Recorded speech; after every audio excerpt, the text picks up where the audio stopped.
Another day dawns over the old city of Jerusalem. For countless millions throughout the ages, this has been the spiritual navel of the world. So much history has happened here within these ancient walls.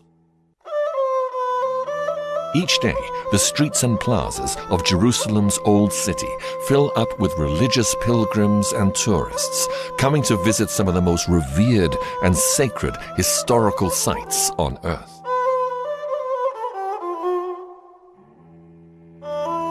Within this ancient city once stood the first and second Jewish temples, making Jerusalem the focus of the spiritual longing of all Orthodox Jews.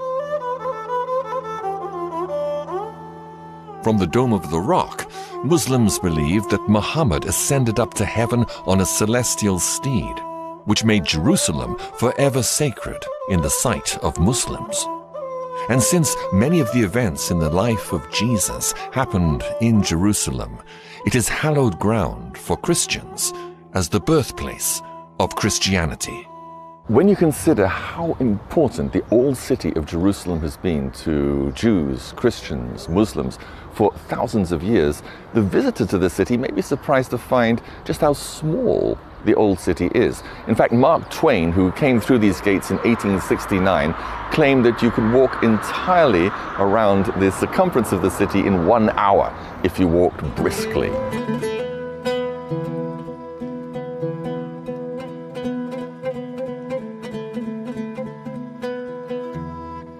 But these walls are less than 500 years old, built by the Turkish ruler Suleiman the Magnificent. During its long history, Jerusalem has been completely destroyed twice and captured 44 times. The walls, gates, and buildings have been destroyed and rebuilt many times. This is Damascus Gate, one of Jerusalem's busiest and most ornately decorated gates. There are 6 other gates into Jerusalem, making 7 entrances in all.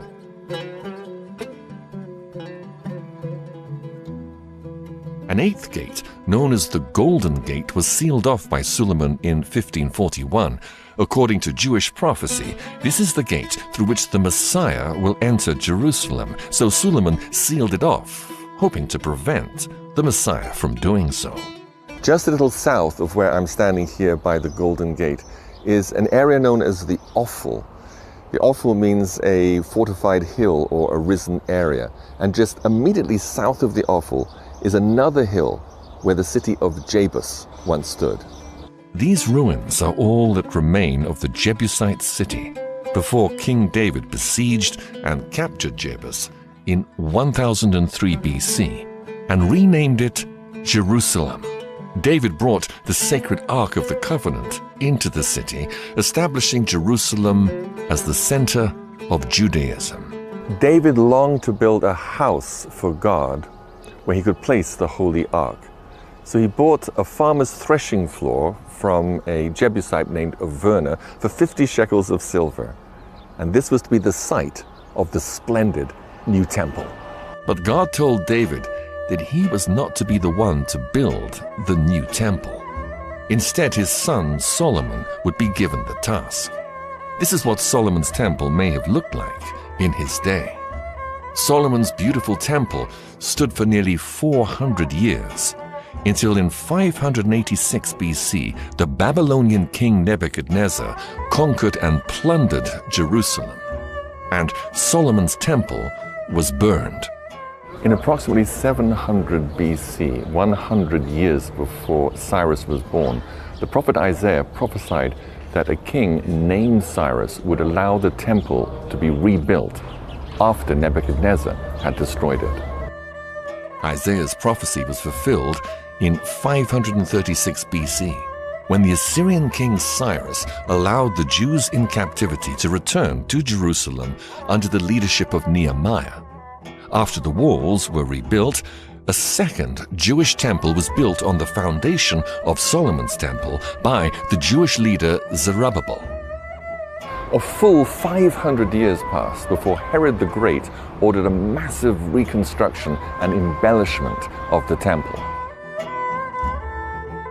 This is a detailed model of Jerusalem and Herod's temple constructed in 1973 by the famous historian Michael Avi-Yore, on display in the gardens of the Israeli Museum. In 69 AD, Titus, the son of Roman Emperor Vespasian, marched on Jerusalem to suppress a Jewish rebellion, and in 70 AD, Titus torched the entire city, and the second Jewish temple went up in flames. Since then, for nearly 2,000 years, there's been no Jewish temple standing in Jerusalem. But still, thousands of people every day make their way to the Western Wall, widely believed to have once been part of the actual temple complex. Here, the Jewish people come to mourn the destruction of their temple. Here they can contemplate the many hardships they have endured throughout their history and pray for the return of the glory of their ancient past. No trees can be planted in the courtyard as long as the third and final temple remains unbuilt. After the destruction of the Jewish temple in 70 AD, the Jews never rebuilt a third temple during all those years. But why? I'm joined by Robert Mandelbaum, who's an eschatologist and Bible researcher. Robert, why was this? Why have the Jews never rebuilt their temple? Well, thanks for having me, Chris. It's great to be here. After 70 AD, the Jews were scattered throughout all of the world, and there came a time when Jews were not even allowed to live or visit Jerusalem. They wanted, of course, to rebuild their temple, and thanks to the Temple Institute, which is just behind us, all the plans are already made. The sacrificial altar has been recently constructed. The priest robes have been made. Pretty much everything is ready to go. Robert, help us understand, why is it so important to the Jewish religion to rebuild their temple? What is the significance of the temple to them? Well, Chris, there's many important reasons, but the primary reason, the number one reason, is the Jewish people do not believe their Messiah will arrive until that temple is rebuilt. So what's the problem? With everything set and ready to go, what's to stop the third temple being built? Well, the problem is that building you see over there above the Western Wall. It's called the Dome of the Rock. The Dome of the Rock was built by the Arab Caliph Abd al-Malik in 691 AD. It stands on what is known as the Temple Mount, on the Haram al-Sharif. The Haram al-Sharif is currently the site of the Al-Aqsa Mosque, which has a silver dome, and the Dome of the Rock, which has a golden dome. And it has a tradition from the 12th century of being the place where Muhammad's stepped off of the earth and onto his horse, and then the horse was taken up into heaven, and so was Muhammad. That's a very late source. It is not from the Quran, but it's a traditional Muslim source. It's the Haram. A lot of people call it the Temple Mount, Dome of the Rock, the Al-Aqsa Mosque. It's this incorporated area that I call the Temple Mount platform that is 36 acres that's up on the Temple Mount area. And it's controlled and managed by the Muslims. And the Jews desperately would love to build their temple there. They believe it's somewhere up on that platform. A lot of people say it's the south or the north, or they're not really sure to where the temple was. But most people will say that is the area of where Solomon's and Herod's temples once rested. But what if the Jewish temples never stood on the Temple Mount where the Dome of the Rock now stands? Robert is one of a number of leading Bible experts and researchers that believe that this is indeed the case. Well, Chris, if you look at 2 Samuel chapter 24 and 2 Chronicles chapter 3, they will show you the exact location of where Solomon's temple was built. The thing that's important to understand is the place that David bought from Arvana, the Jebusite, was a threshing floor. The rock under the Dome of the Rock in no way resembles a threshing floor. It's a rough-hewn rock full of holes and just very uneven, and no farmer would ever use that as a threshing floor.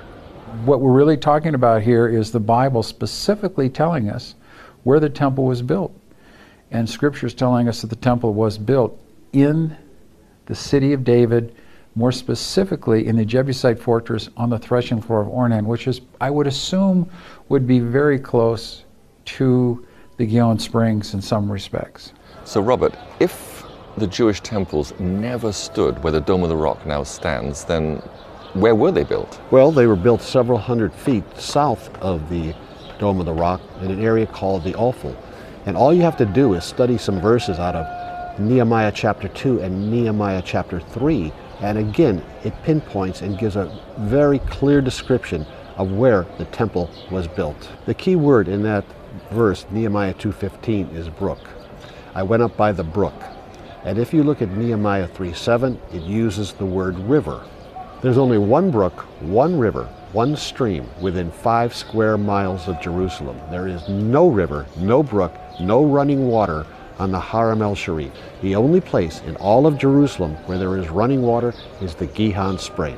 And where is the Gihon Spring in relation to where we're sitting now? Well, the Gihon Spring is just a few hundred feet south of where we are presently sitting. Do you want to take us down there? Yeah, let's go.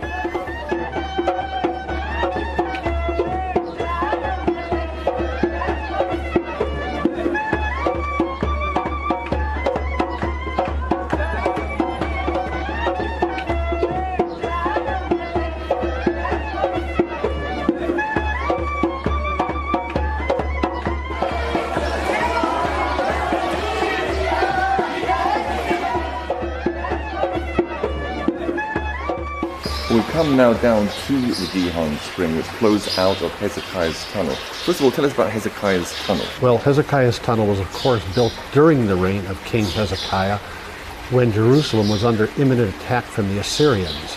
Hezekiah took the Gihon Spring, built this tunnel, and channeled the waters of the Gihon through the tunnel which you see before us. And what is the relevance of the Gihon Spring in relation to where the temple once stood? Well, when the ark was in Shiloh and David brought the ark from Shiloh, he placed it at the Gihon Spring. King Solomon was anointed king at the Gihon Spring. And when King Solomon, of course, became king, he built his temple, King Solomon's temple, which was built up the hill from where we're standing on the Ophel. So the waters of the Gihon Spring are very pure? Well, they were at one time, but in 1067 there was a major earthquake in which 25,000 people were actually killed. The topography of the area was changed, and the waters of the Gihon became bitter. So the Gihon, and it's amazing, a siphon spring, one of only maybe a dozen in the whole world that work that way. So it's an amazing water system that you have there. Gihon means gusher, because what would happen several times a day, this water would be gushing out of there. And like I said, if you look in any ancient tell, a tell is an archaeological, artificial mound. You need 4 things to make a city. You have to have food, water, road, and defense. Any ancient city had to have that. In Jerusalem, there's only one water source. One. There's not 2, there's not 5, there's not 3. There's one water source, and not a small source. One major water source, the Gihon, the gusher. The Gihon Spring was very unique in structure.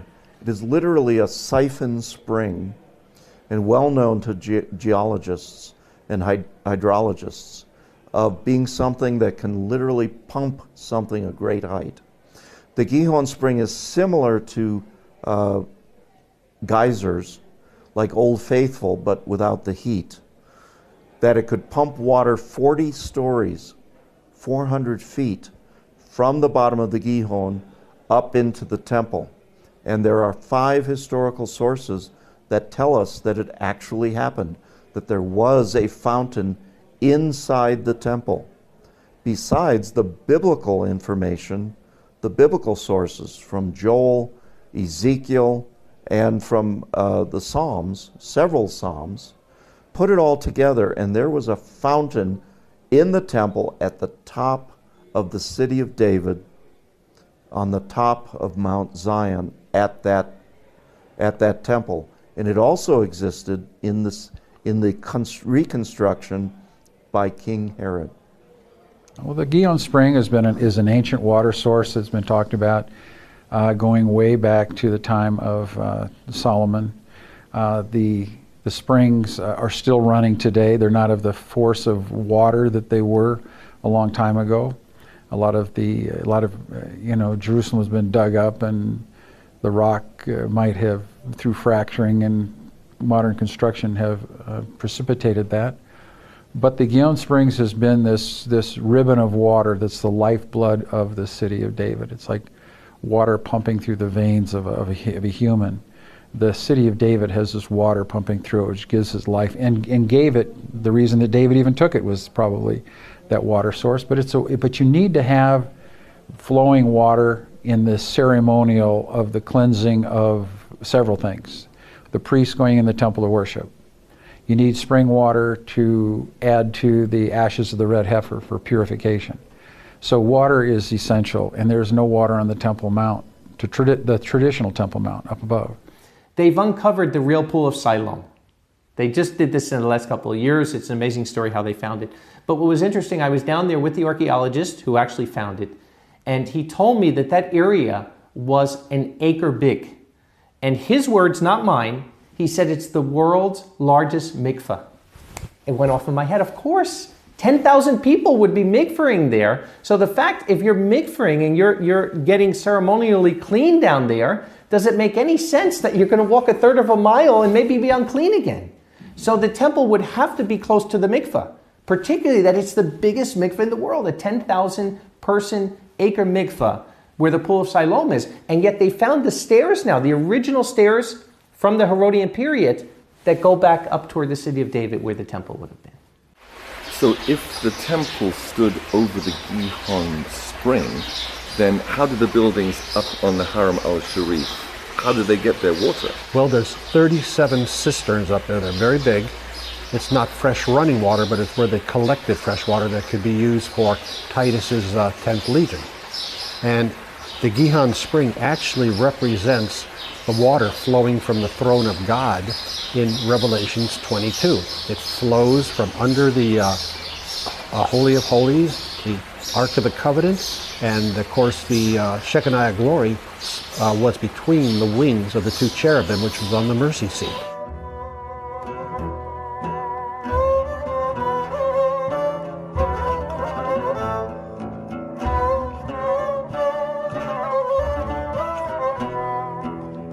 We're here in the city of David, where so many things happened in the Bible.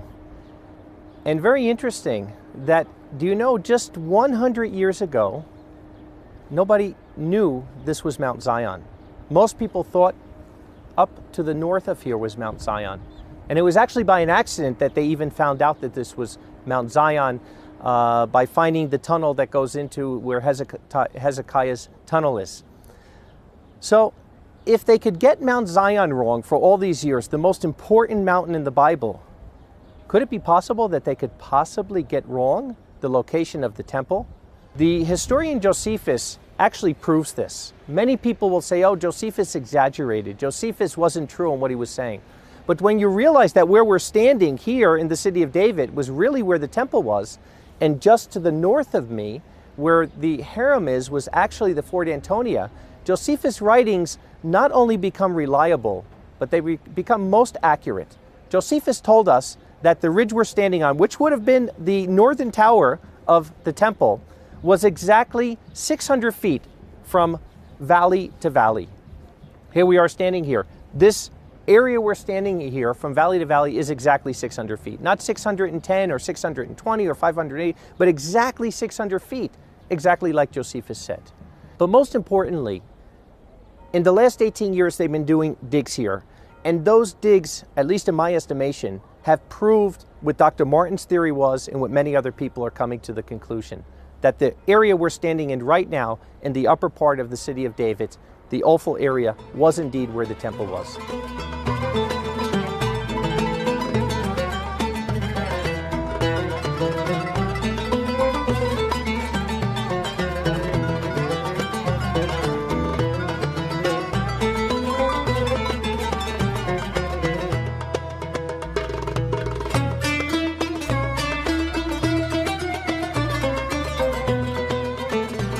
Well, I wanted to film this part of the interview on the Haram al-Sharif, but of course you're not allowed to film there. So we're at a scenic spot by the old city walls. But Robert, I want to ask you, what is the Haram al-Sharif? What does it actually mean? Haram al-Sharif means noble sanctuary. It's where the Dome of the Rock is located, as well as the Al-Aqsa Mosque. It's the third most holy place in the Islamic religion. And it's quite a wide area. So back before the Dome of the Rock and the Al-Aqsa Mosque were built, back in the time of Jesus and the time of the temples, if the temples weren't standing there, then what was up there in that large area? Well, that was Fort Antonia, and that's where Titus housed the 10th Legion, which consisted of 6,000 soldiers and approximately 4,000 support staff. And Dr. Ernest L. Martin, in his book, The Temples that Jerusalem Forgot, it goes at this from every single angle and leaves absolutely no doubt whatsoever that that was not the temple area, but Fort Antonia. And this illustration from David Seeloff's website will show you the relationship between the temple and the fort. In fact, there was a causeway connecting the fort to the temple. Well, Robert, what about the Wailing Wall, or the Western Wall, as it's more correctly known? I mean, the Western Wall is venerated by Jews and millions worldwide. Are you telling me that the Western Wall has nothing to do with the Jewish temple? That's correct, Chris. It has absolutely nothing to do with the Jewish temple. The Western Wall is the Western Wall of Fort Antonia. Actually, it's part of the retaining wall with additional stones above the larger, much larger foundational stones up to about 6 levels, 8 levels. It depends where along the structure this is all established. And these stones of the Wailing Wall are actually used and presumed to be the Western Wall of the temple, but it's not. The Western Wall today, a very interesting thing happened there recently is a man by the name of Eli Shukran, who's the director of archaeology, found a coin underneath the very lowest stone, where the stones reach bedrock under the Western Wailing Wall. And a lot of people have been arguing how old this was. Well, kind of it was settled because Eli Shukran dug underneath and found underneath the lowest stone that reaches bedrock.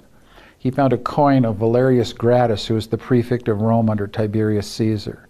The coin dated to 20 AD. Very interesting because Herod died in 4 BC. So 24 years after Herod's death, we have this wall being built attributed to Herod, which poses a lot of very interesting questions as to who really built this wall and why did they build it. Omar and his family have owned the old city of Jerusalem's most famous antique jewelry shop for 9 generations, dating back 388 years. His shop has a dazzling variety of antiques and coins that have been unearthed in numerous excavations in Jerusalem over the years, including from the supposed Temple Mount area. I asked Omar if any artifacts or other evidence had ever been found that proved the Jewish temples stood there. Actually, regardless to the excavation that started after the war from 1967, and we know and everybody knows through the experts that they brought and from all over the world, the historians, and through pretty much like digging in every spot, in every centimeters, you know, they flip everything, even each inch was digged, you know, they couldn't find any evidence that the Temple Mount is beneath the Haram Sharif, or what they call the Temple Mount now. And that's a fact, you know, everybody knows that, you know. I think that all those stones that are up there today that you see on the Haram or from a Roman fortress, of course there's been a lot of additions since then of people that have come in and conquered, moved around, but basically a lot of those, I think most of them were generally part of a Roman fort called Fortress Antonio, named after Mark Antony. It housed the 10th Roman legions, which was about 6,000 soldiers and about 4,000 support personnel. It would have been like a city up there. Josephus, in fact, describes it as being the size of several cities, but we see the Roman forts. We don't see a couple of pup tents and a bunch of people walking around with spears and shields. It was a machine. They had roads, they had bakeries, they had brothels, they had courtrooms, they had barracks. It was like a city. And today we've never found any remnants of where the Roman fort was. And of course the fort would have been quite large, and I think archaeology would have revealed something by now if it was located somewhere other than on the Temple Mount. Another reason the harem couldn't be the temple is when we look at the historical records. Let's go to Josephus. Josephus clearly said that the city was so raised that you would never even know a city stood there. And we see it when we go in ancient Jerusalem. You see that everything was destroyed from that time period. In the New Testament, Yeshua said the same thing. He said not one stone would be upon another. And there, in what they're calling the Temple Mount, the harem, you have 10,000 Herodian stones, 10,000. So not only do you have 10,000 stones that aren't supposed to be there, but if that's the temple and not the Fort Antonia, the stones should not be Herodian stones at the base, they should be Solomitic stones. So that fact alone, that there's no Solomitic stones, but they did find the Solomitic stones in the city of David, and they did find the tower that Nehemiah built. They found it there. They have the archaeological evidence of the oil lamps and the pottery from the Persian era from that time. Clearly shows that the temple had to be in the city of David and not in the harem. Antonia, which we believe is the Harem Sharif, or the Harem Sharif was the remnants of Fort Antonia, encompasses an area of 36 acres. And basically it is the size of a typical Roman fortress, according to schematics and even remnants of other permanent Roman fortresses all over Europe, in Germany, and other places, even in Africa. The fort that was built by King Herod of Israel is typical of a Roman fortification built to their specifications of that time period. Another thing that most of the historians have neglected is the fact of, Josephus tells us the size of the temple. The size of the temple was 600 feet square. It was a square. It's very, very simple when you look at the records. Now, it was enlarged by Herod, but certainly not to the point of the size that you see the harem. Now, the interesting thing when you look at the size of the harem, it's 96% exactly the size of every ancient Roman fort. And remember, the Roman fort was the property of the Roman Empire.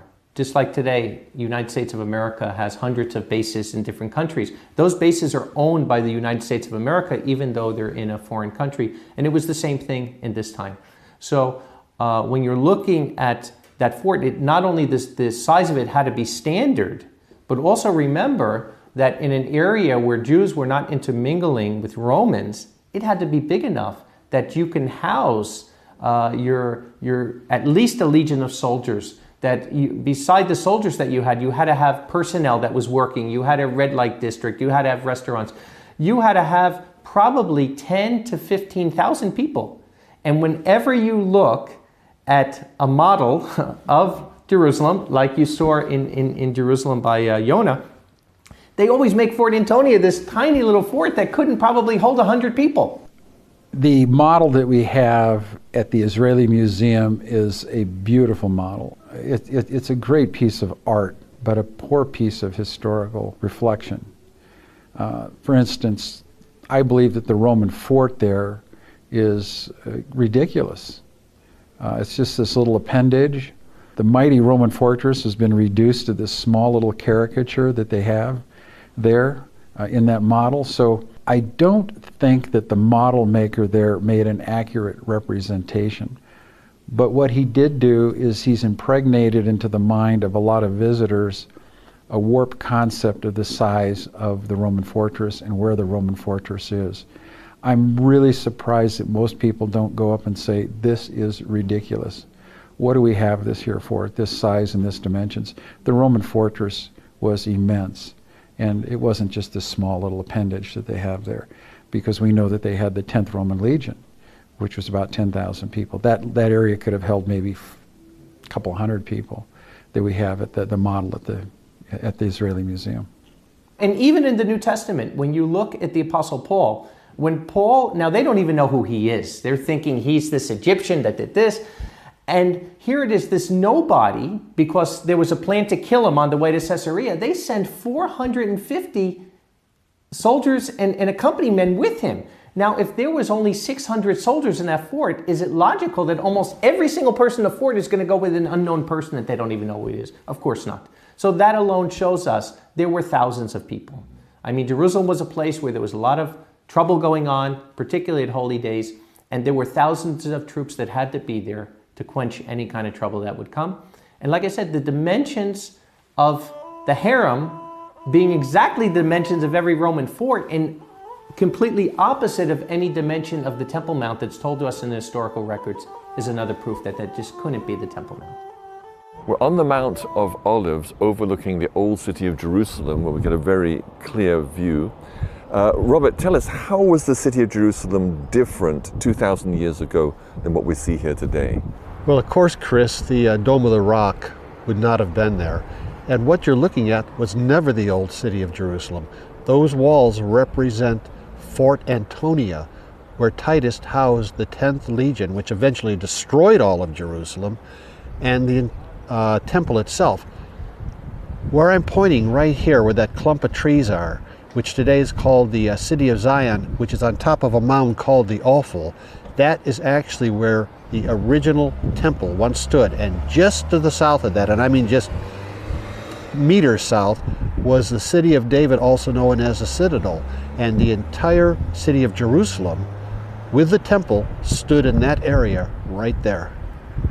The reason we know that it's there is because Josephus, the Jewish historian, who lived in Jerusalem, and he was there and present at the destruction of Jerusalem, and he saw it in a destroyed condition afterwards, and he was given the Jewish records of King Herod as to the construction of Fort Antonia, and he was given the Roman records in regard to the Jewish wars, who did what when and who destroyed what, and how the war progressed. Josephus was a first century historian. He was Jewish, commander that was conscripted to be sort of a historian of sorts.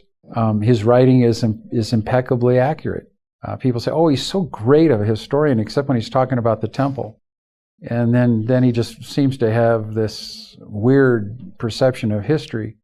No, he had a perfect perception of history. He knew where the temple was. He knew it was destroyed down the very foundations. So historians say, well, he was great up until he talked about the temple. But no, he was right about the temple. We have been wrong. So I think we should follow the first century eyewitness as opposed to a 21st century guessing, observant person. He's an excellent, terrific source for the information that that piece of land is Fortress Antonia, because nothing suits that description that Josephus gives us. He says it was larger than the temple. He says it was more massive, bulky, the greater fortifications than the temple. It obscured the temple from the north vantage point if you would approach Jerusalem from the north. And everything fits Fortress Antonia being that structure of the Haram Sharif. Nothing else fits.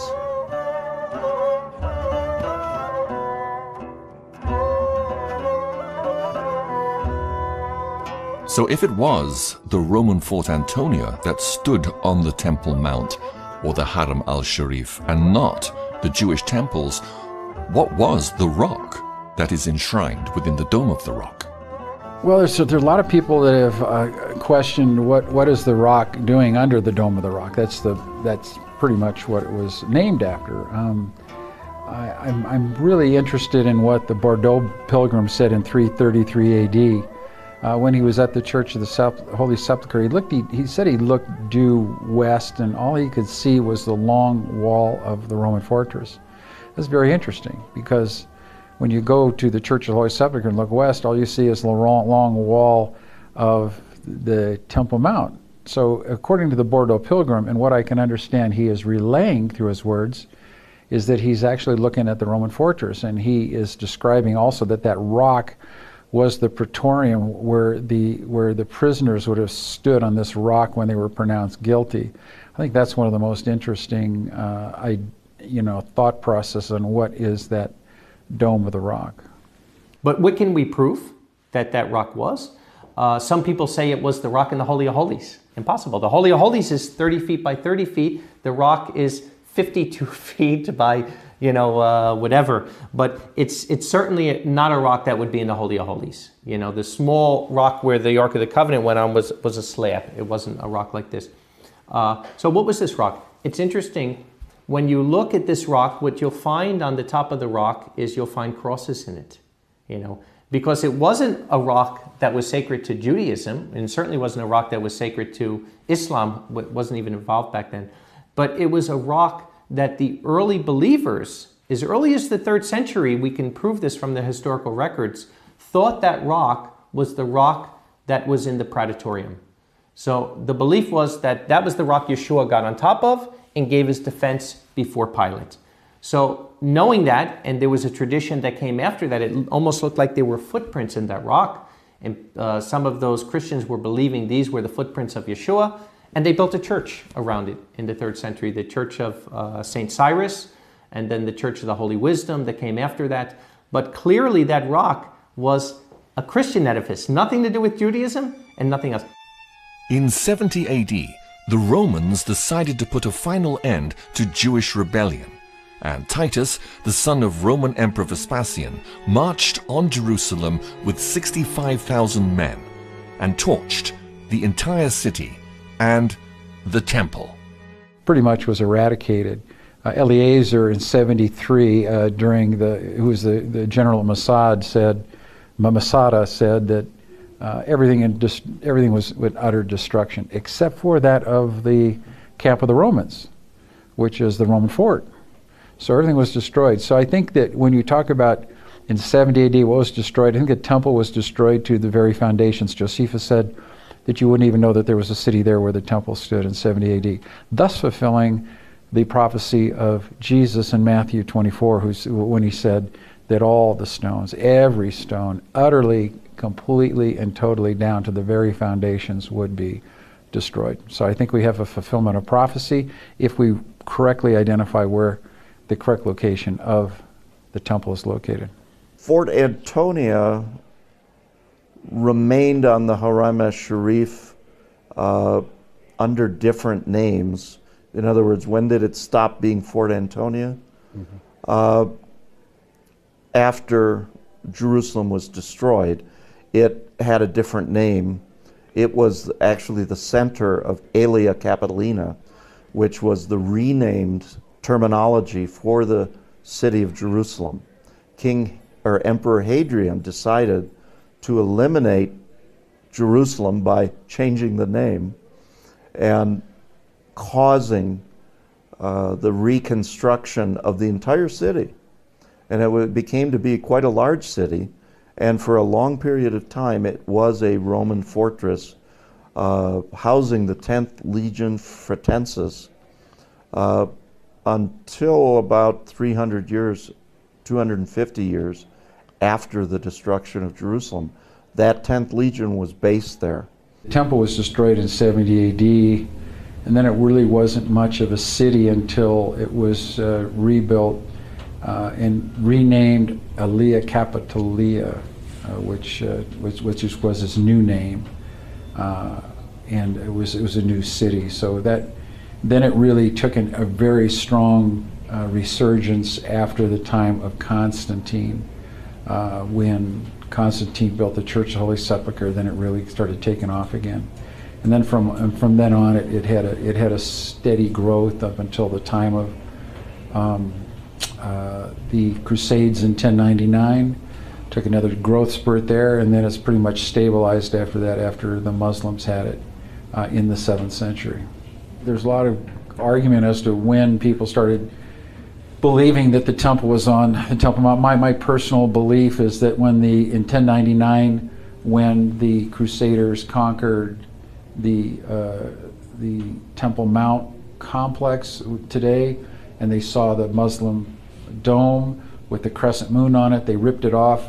They put a cross on there, called it the Templum Domini, which is Latin for the Lord's Temple.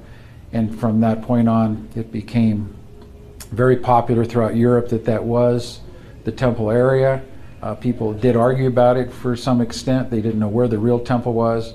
But in time, they just settled on it. There was a man named Tudela, Benjamin Tudela, in the 12th century, very charismatic man, rabbi. And he said, hey guys, let's just settle on this. And people have, and tradition has sent its taproot down and taken root in both the church and both the Jewish belief systems. And from that point on, it's become historical fact. When I think it's been terribly, terribly mangled in history, and we have a wrong perception of where the temple is located traditionally, because it should be in the city of David.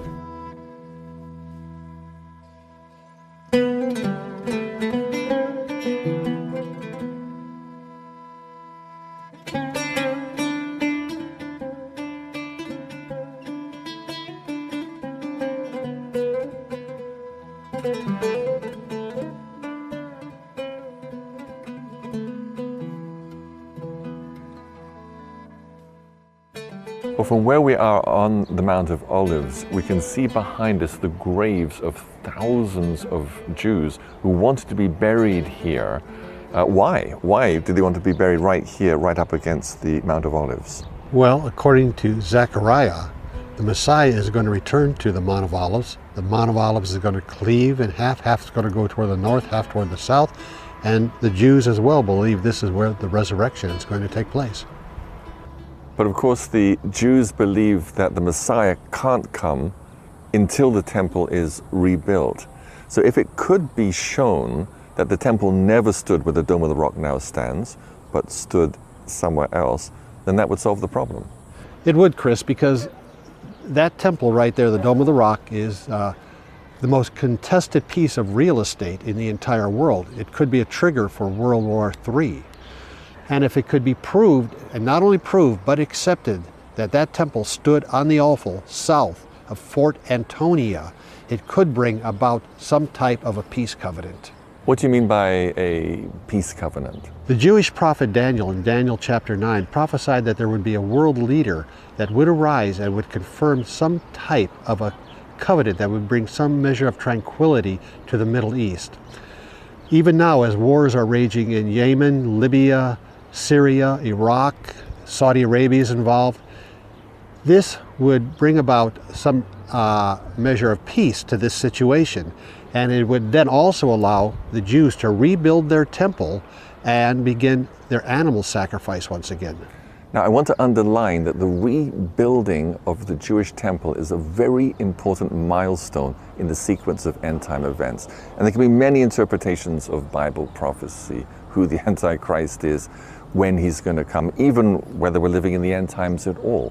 But when the Jewish temple is rebuilt, then we know for sure that we're in the last 7 years. And we lock in to a very definite sequence of events as foretold in the books of Daniel, Revelation, and many other prophetic passages in the Bible. Yes, the temple's very significant in end-time Bible prophecy. It's where the Antichrist finally declares that he is God, tries to bring about the end of the worship of the true God.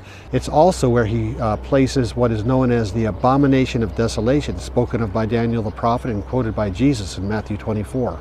This abomination of desolation, or the image of the beast, as John calls him in the book of Revelation, do we know what it is, or what it's likely to be? Well, there are those who have speculated, and rightly so, that it could be some type of supercomputer combined with what the transhumanists are now pushing forward, as well as changes in the genome system. Science is putting it all together. Never before in world history that we know of has it been possible to track every man, woman, and child. But the Bible does talk in Revelations 13 about the mark of the beast, the famous 666. And somehow this abomination of desolation, it is what is going to be able to put that into practice and try and force people and cause people to take the mark of the beast, that no man may be able to buy or sell, save he that had the mark or the name of the beast or the number of his name. It all comes down to economics, Chris. If you don't have it, you can't buy and you can't sell. But none of this can happen until the third Jewish temple is built. This is an artist's conception of how the temple would look built on the Haram al-Sharif. Already, the Jewish Sanhedrin has appointed the high priest, and everything has been prepared for the ritual of daily sacrifice to resume after almost 2,000 years. And if the Jewish people could accept the overwhelming evidence that the temples never stood on the Haram al-Sharif or the Temple Mount, then construction of the coming temple could begin immediately. But will it? Or is tradition too strong? I think traditions are too strong until an event occurs which makes people really look at the facts. So until that time, I think we're going to have tradition is going to be stronger than historical fact. But tradition can change, but it takes a wrecking ball event to make that change in paradigm. Because like I said, that spirit of tradition overrides the truth. So that's what we're dealing with down there. And that's what I say. What I say is, look, there is enough evidence that I could prove to anybody that the temple was in the city of David and it wasn't on the Hiram. If I'm wrong, prove me wrong. Let's start dialogue. You know, if somebody can start a dialogue, and I've been looking for it for 15 years. You know, I'm not an argumentative person. I'll sit down, I'll listen to what has to be said. Prove me wrong. You know, prove Dr. Martin wrong. And yet up to this point, the problem isn't that they can't prove us wrong. The problem is they don't even want to start a dialogue. In this film, you've heard the opinions of a few of a growing number of archaeologists, historians, and academics who are convinced that the first and second Jewish temples never stood on the Temple Mount or the Haram al-Sharif. If they're right, then there's nothing to stop the third Jewish temple being built immediately in the city of David on the southeast ridge of Jerusalem. One thing is certain. According to Bible prophecy, the temple will be rebuilt, and both Jews and Christians are looking forward to that day.